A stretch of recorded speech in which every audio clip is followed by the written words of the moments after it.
Parce que c'est des bijoux ce qu'il fait. J'ai très envie de le lire, celui-là. Celui-là? Oui. La maison dans laquelle? Ah oui, ça c'est un livre incroyable. L'auteur, Mariam Petrosian, est une Arménienne. Elle a commencé à écrire ce livre, elle avait 18 ans. Elle l'a écrit pour elle écrivait chaque soir et c'était pour elle.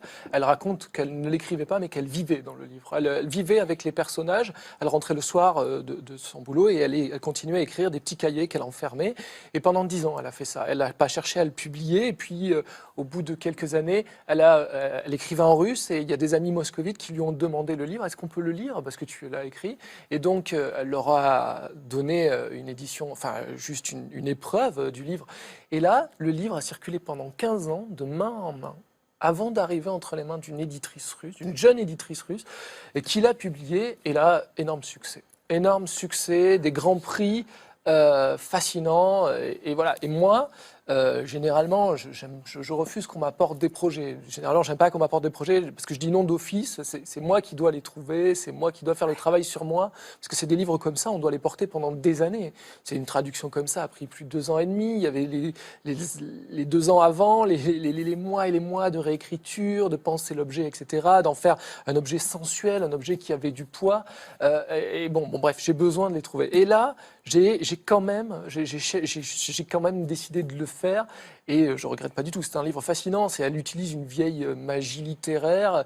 C'est quelque chose que personne n'a jamais lu. Moi-même, je suis pas un lecteur universel, mais j'avais jamais lu ça. La façon dont elle écrit est fascinant. Le sujet, c'est juste un groupe d'enfants dans une institution. Ils sont laissés libres de faire ce qu'ils veulent. Donc ça parle de l'adolescence, ça parle de l'enfance. C'est un kaléidoscope extrêmement puissant sur la nostalgie de ce qu'on était et de ce qu'on va laisser derrière nous.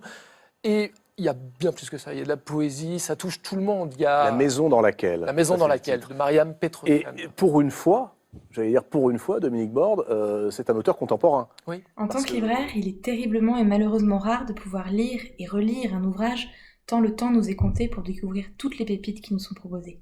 Ma seule exception, ça a été pour La maison dans laquelle, que j'ai fini un soir avant de me coucher et que j'ai immédiatement recommencé, tant l'univers est dense, hypnotique et envoûtant, et il me semblait comme un cocon que je ne voulais absolument pas quitter. Je l'ai relu une seconde fois avec encore plus de plaisir, et je sais que je le relirai encore, et que ce plaisir n'en sera que plus fort.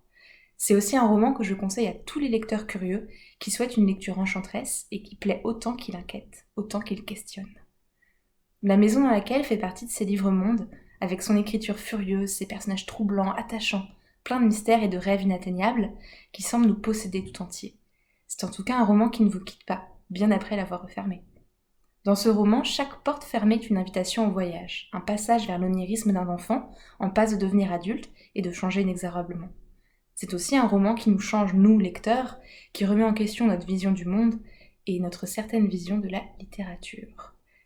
Est-ce qu'il faut avoir peur de La maison dans laquelle, avec ses 1000 pages, ses changements de narration, ses personnages ambigus et singuliers? Bien sûr qu'il faut en avoir peur, comme il faut avoir peur de tous les monuments de la littérature. Il faut avoir peur de ce qu'ils peuvent nous inculquer et nous apporter, avoir peur aussi de ne plus jamais relire un tel chef-d'œuvre. J'avais entendu parler de ce livre, La maison dans laquelle, de Mariam Petrosian. Et c'est un livre que j'ai acheté pratiquement directement, et je me rappelle d'ailleurs très bien, j'étais allé à la librairie, ma librairie préférée, la librairie 47 degrés Nord.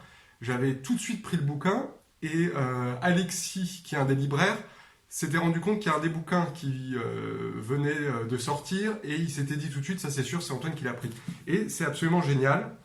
Il y a un critique qui avait dit très justement que c'est une sorte de mélange entre Harry Potter et La maison des feuilles de Danielewski. La maison dans laquelle ça raconte quoi? Ça raconte l'histoire d'une bande d'adolescents qui se donnent chacun des noms d'animaux, des noms de plantes. Alors il y en a un qui s'appelle Fumeur.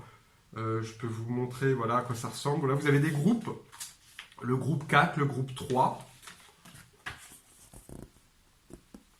Voilà, vous avez ces groupes-là, vous voyez. Chaque adolescent a son nom à lui, comme une sorte de personnage comme ça, de fiction absolument incroyable.